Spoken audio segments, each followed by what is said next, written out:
Your love is the best part, love is the best part. Your love is the best part, love is the best part. Even if it all falls apart, your love is the best part, love is the best part.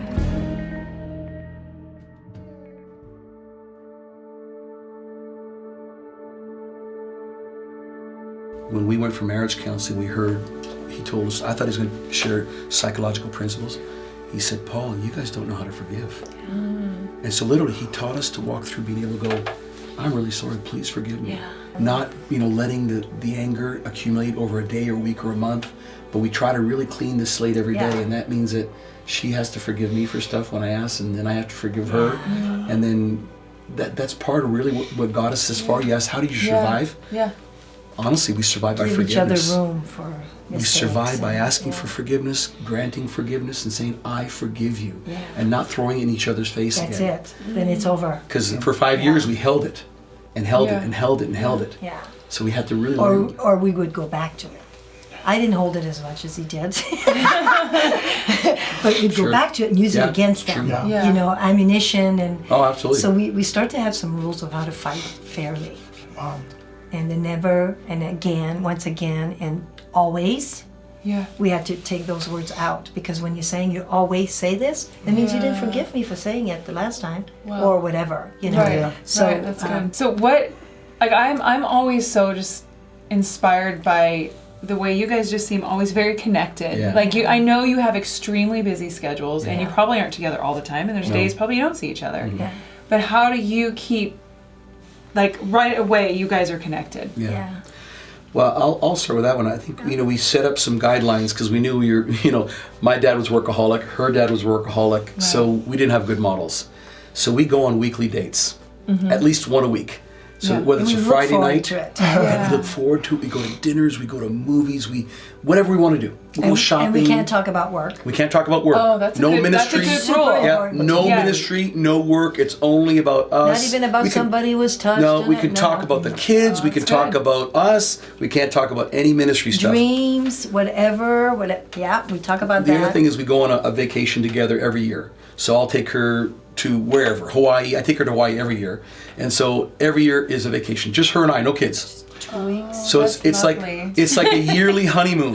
So am I scoring points right now? Am I scoring points? Job. But see, I'm the priest of my house. I'm recovering. If I don't do these things, because both of our families are workaholics, I have to change. So that meant I had to set something in my brain that I said, it's like an automatic for me. Automatic date. Automatic vacation. Just those two things alone, I think can save a lot of marriages, because it's like a car. You've got to tune your car up. You got to take care of it. So I got to take care of my baby. She needs me.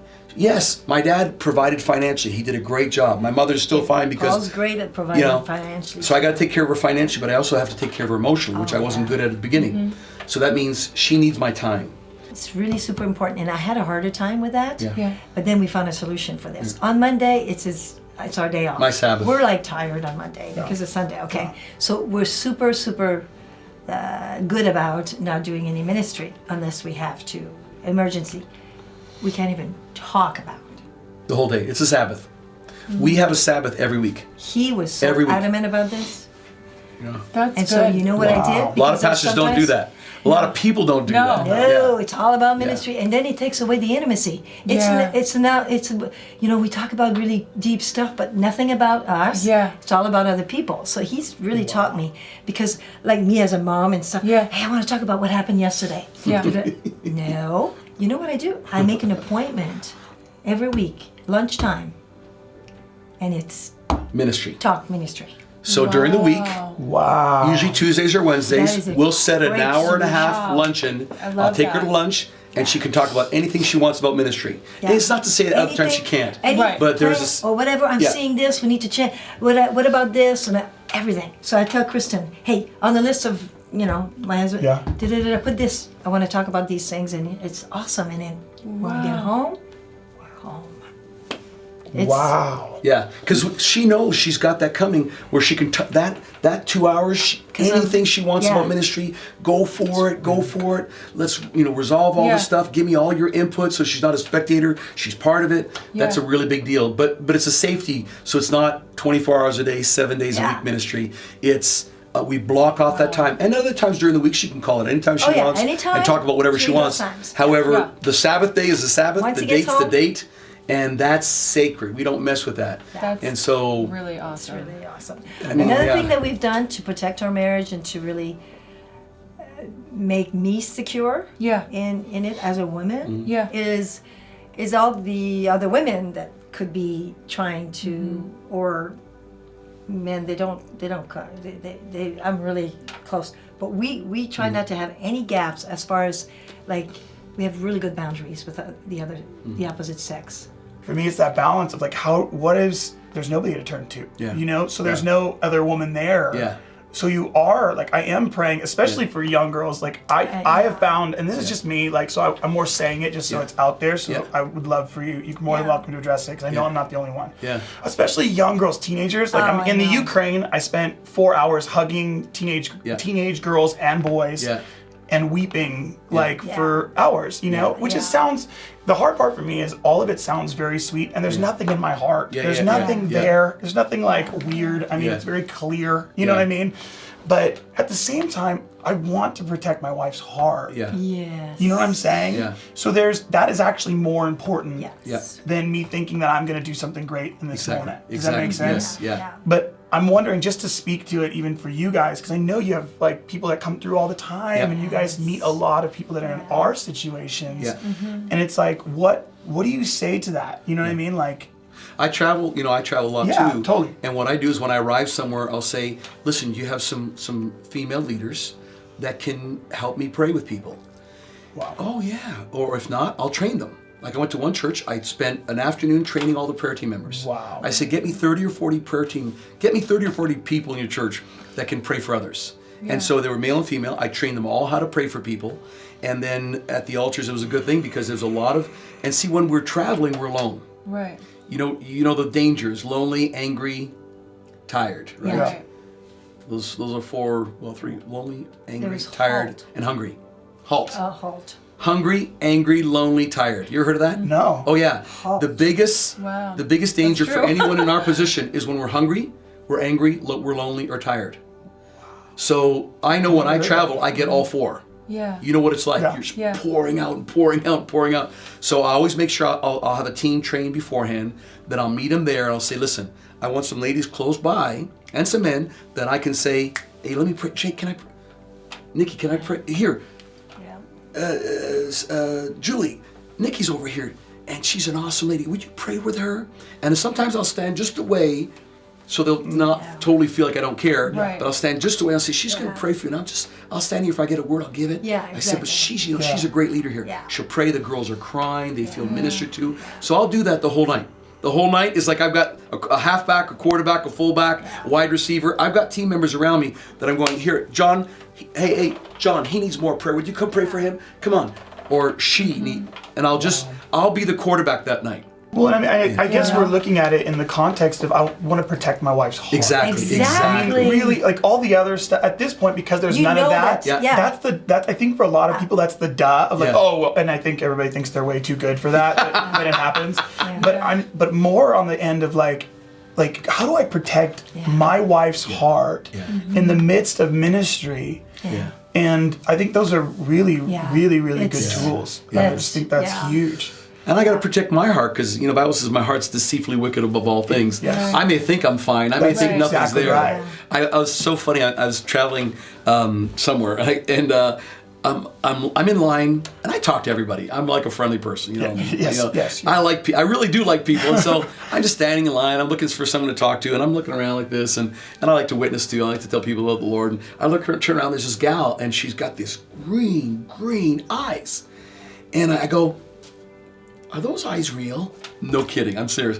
Is that color real? I thought she had like lenses. That's a good idea. And she goes, yeah, they are. I go, well, they're beautiful. And I learned a long time ago, don't compliment a woman on, her beauty or whatever else. And I knew Unless you want to start something. I knew the minute I said it, I was in trouble. And she goes, oh yeah, they're my eyes, thank you so much. And immediately I knew that I was wrong. I turned around and I go, okay, don't say another word to her, don't say another word to her. So I get on the plane and I just pick a seat. Guess who sits next to me? Wow. The green It was Southwest Airlines, and she sat right next to me. And then she starts talking to me, and I go, "Oh shoot! I knew, Goulet, you're an idiot. You shouldn't have said. You should have shouldn't have said they were beautiful, because that just was You a should have hook." said your wife has more beautiful Yeah, eyes. well, so she sits next to me, starts talking. So I decide what I'm going to do is, I'm going to start talking about my wife. I figured that'll shut her down. So I talked about my wife, how much I love her. Didn't shut her down. She became more aggressive. Finally, I said, I'll talk to her about Jesus. That'll really shut her down. That didn't shut her down. You're such a nice person. Oh, you're wonderful. She started complimenting me. I thought, oh, I'm done right now. So then I go, excuse me, Leah, I gotta sleep right now. I always sleep on planes. I literally, for an hour, pretended I was asleep. I sat there with my eyes closed on the plane because I didn't want to talk to this lady. So when we land, I jump off the plane, I get off as fast as I can, I'm gonna get my bags, right? Guess who meets me at the baggage claim? The lady. She goes, hey, listen, this is my hometown. I can drive you anywhere you wanna go.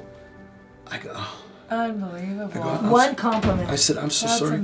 I said, I've already got a rental car. Thank you so much. I appreciate that. She goes, no, but I'll drive you to the rental car place. Oh my gosh. And you know what? I just, literally, when I grabbed the bag, I was like Joseph. Run, Forrest, run! The minute I saw my bag, right when she offered to drive me to the car place, and I grabbed my bag and I ran. I looked like a total idiot.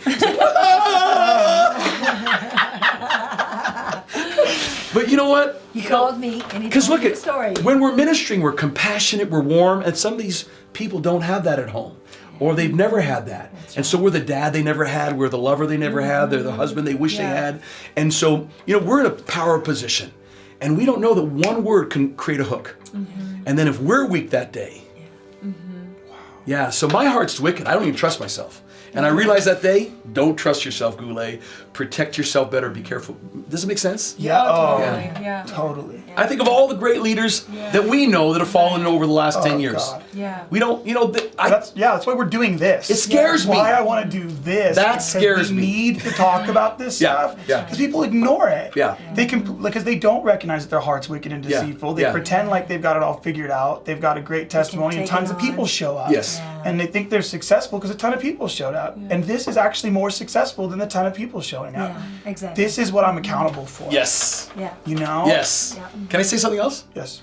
Can I talk about sex? Let's talk about sex, baby. You want to ask me a question? Okay, so tell us about sex and marriage. All right. You've been married, how many years have you been married? 33 years. You've been married 33 years. Yes.